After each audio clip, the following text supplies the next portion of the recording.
Might just completely redo the roof at this point. As long as it fits on the roof, I feel like we should be good to go. This is the birdhouse of my damn dreams!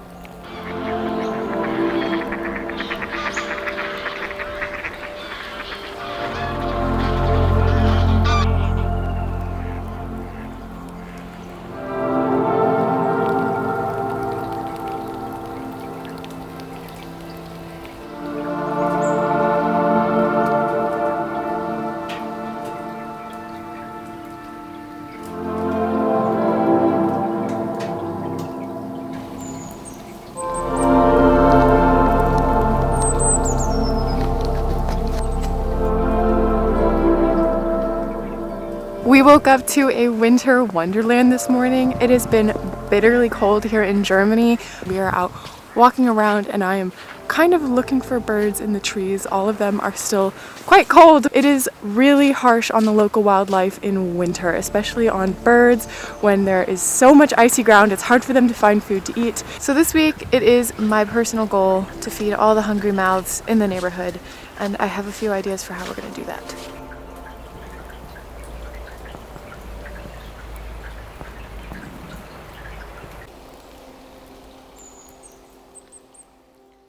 I'm someone who is constantly trying to befriend all the birds in the neighborhood, not just the ones in our own garden. Literally every single day I am out with bird food, whistling for a European robin that I befriended last year. This year I'm trying to grow my community of European robins. And I think a big part of that is because I've been able to see them up close thanks to photography and videography, though of course binoculars are a really good way to connect with your local wildlife. One of the more helpful classes I've taken to steadily improve my skill set has been a bird photography course over at Craftsy, who is kindly sponsoring today's video. Craftsy is an online community and resource where literally millions of crafters, makers, and DIY enthusiasts find creative inspiration and learn new ones along the way. And it just so happens to only be $1.49 for full access for an entire year for new members. Craftsy has over 2,000 exciting classes in over 20 popular categories, not just photography, but knitting, crocheting, painting, drawing, baking, cooking, yoga, just to name a few. While Neil Lozen's bird photography course has really helped me to nail down my knowledge in aperture, shutter speed, lighting, and more when it comes to bird photography, I have also found a class on drawing birds in brush and ink taught by George Barugi, which I'm hoping is really going to help me nail down my sgraffito work with birds. I recently did a brand new pot that was inspired by herons around where I live, and I'm really looking to nail that down. And of course, sgraffito starts with a really good ink sketch. So if you're interested in continuing learning in a hobby you really love, or maybe starting a new one, you can click the link in the description box below for a full year of Craftsy Premium for only $1.49. This is only valid for new members. We're going to be making a bunch of bird feeders. We have so many birds to feed this winter. We have 100, if not more, house sparrows that live on our property pretty much year round. They eat all day long. We have at least 4 or 5 blue tits. We have a bunch of great tits. We have 2 European robins that are wintering with us. We have a starling that's decided to winter with us. We have at least 1 wren, and then we also get a bunch of visitors. We get woodpeckers and greenfinches, pigeons, crows, ravens, and obviously they're not all going to be eating from these feeders. They all eat different things, but needless to say, we have a lot of mouths to feed, and we are going to do our best to help them. It is bitterly cold today, you can probably tell from my breath, and this is some piping hot water with which to throw.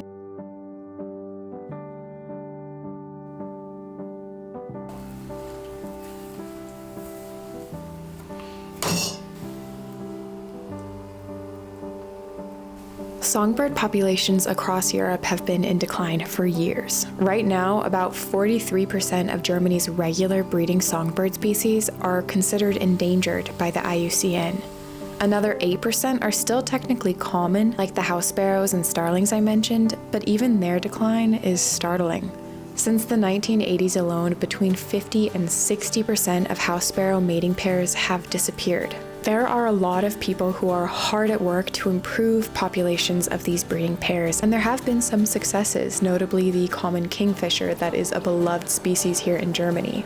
With all that in mind, it's more important than ever to help our local birds. I was getting way too cold in the studio, and Ellie was so lovely and brought in my pottery studio, completely surprised me with it. So we're gonna be continuing in here.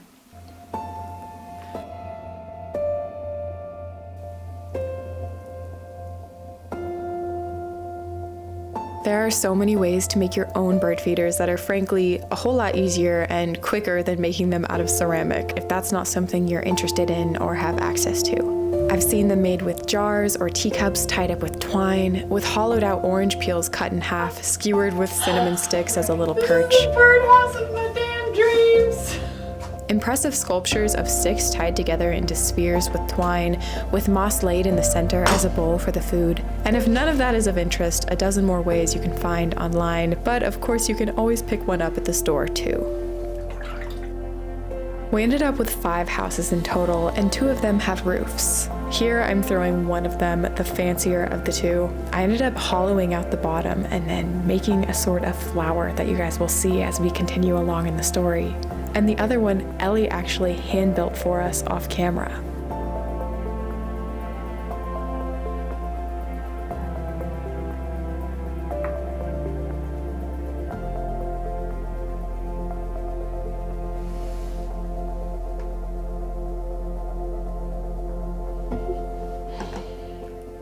Wait, let me see that big round one. 2 of the houses are really similar in design, but shaped slightly differently, and so I only ended up throwing one of these on camera, and you guys will get a sneak preview of the other one much later in the video that I ended up adding some pretty cool texture to.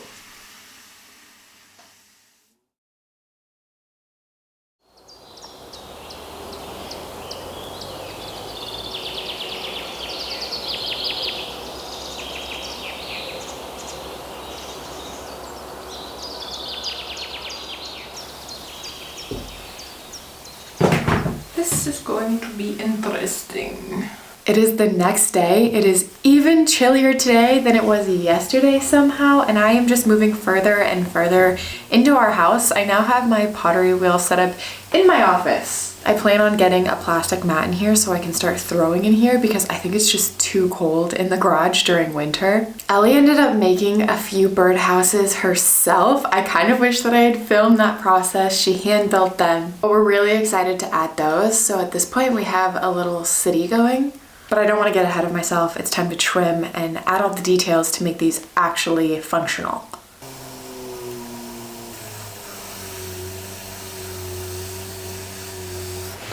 Here is our giant birdhouse ready for its shaping. I think I'm going to start from the bottom and work my way up because this one is big enough that I can put my hand into and kind of smooth the edges on the inside. So first, 2 holes at the bottom of our food carrying vessel, aka tube. And then I think I am going to put some holes at the very bottom just so that if it does get water in it, it'll always drain.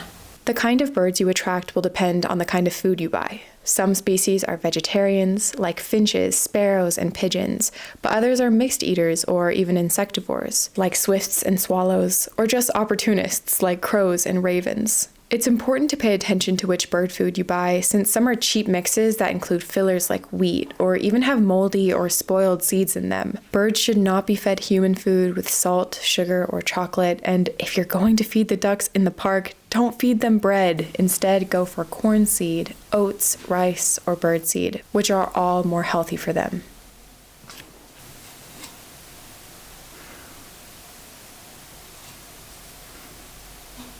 Just finished house number 3. I actually had this cork left over from when I bought some lamp wiring. I'm a little worried it's gonna shrink and birds aren't gonna be able to fit in here, but it already has shrunk a bit since I threw it. I think it's so cute. Here is house number 2. I put some holes at the very bottom as well so that if it gets any water in it, it'll just drain right out.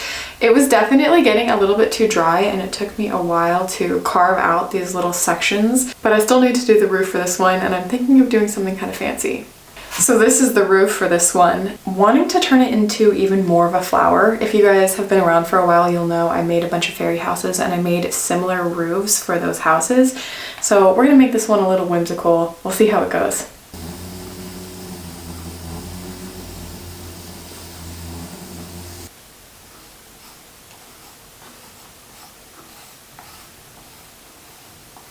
So now I'm gonna try to form it into little petals. I'm gonna use a knife to cut into it a little bit so that we can shape nicely.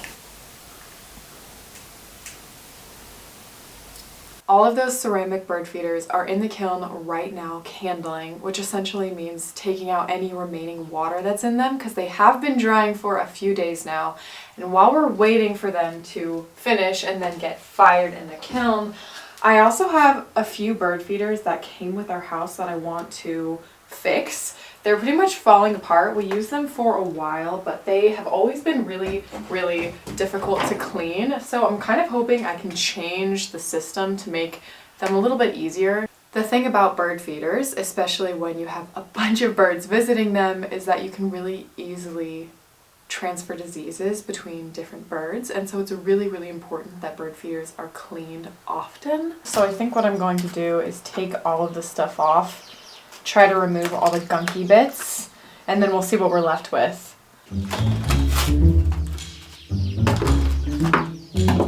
I honestly might just completely redo the roof at this point.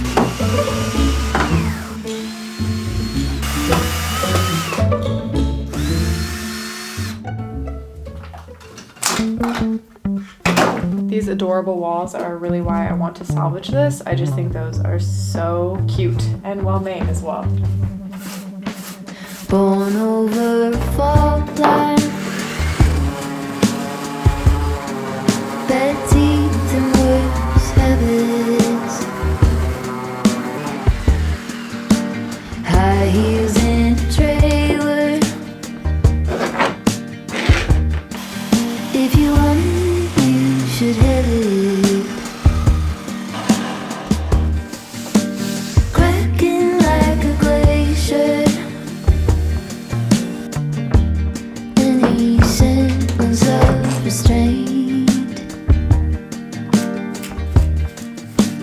Simple observations of a tired out complaint.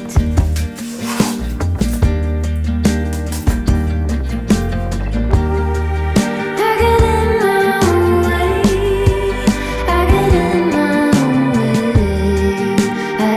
my own way. I get in my own way. I get in my own way. I get in my own way. Nasty.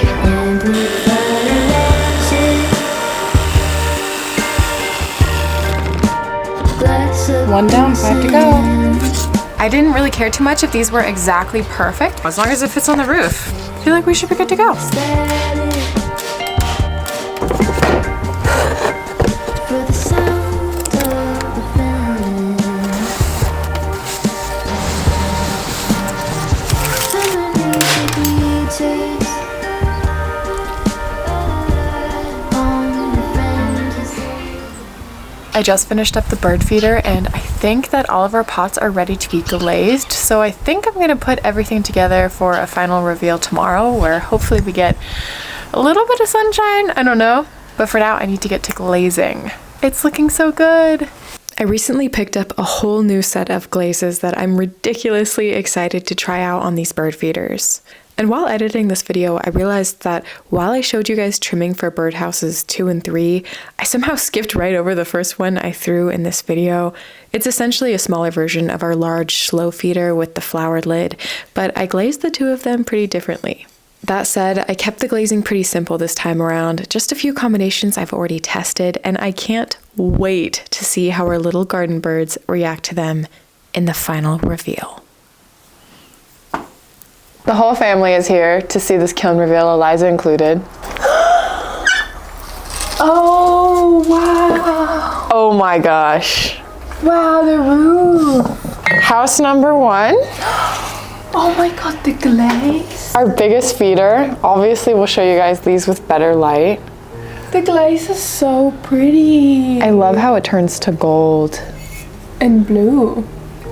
Like it has some blue, like it's almost like using bots a little bit. That's so cool. I really hope that we can get the tops off.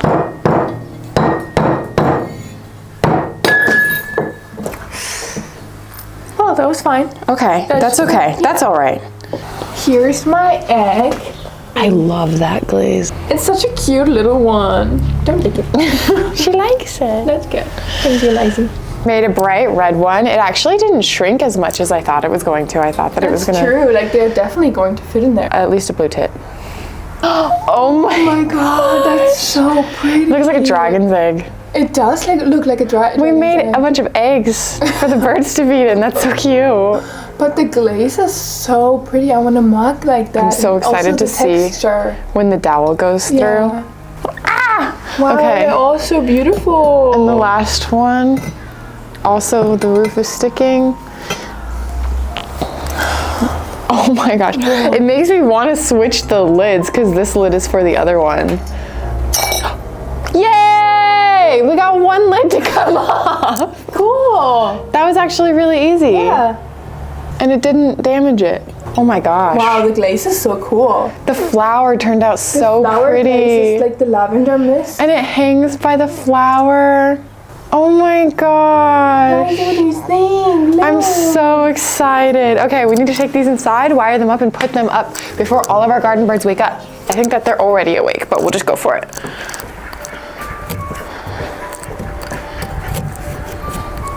First one. Look, and you can't even hang it up. Wow, Perfect. that's really so nice. Ooh, the wind is really Fresh. comes from the north.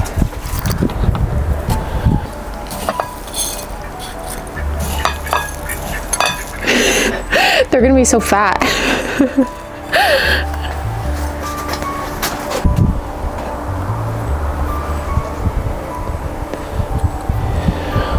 We're hanging up the last feeder. We do have other feeders all over our property, but we probably will end up spreading these out at least a little bit. But for this morning, they will have a feast. We need to head inside now. I already had a blue tit come onto this rose bush right here and chirp at me so loudly because he is used to getting his breakfast promptly. So I think that they're probably lying in wait. So let's go inside.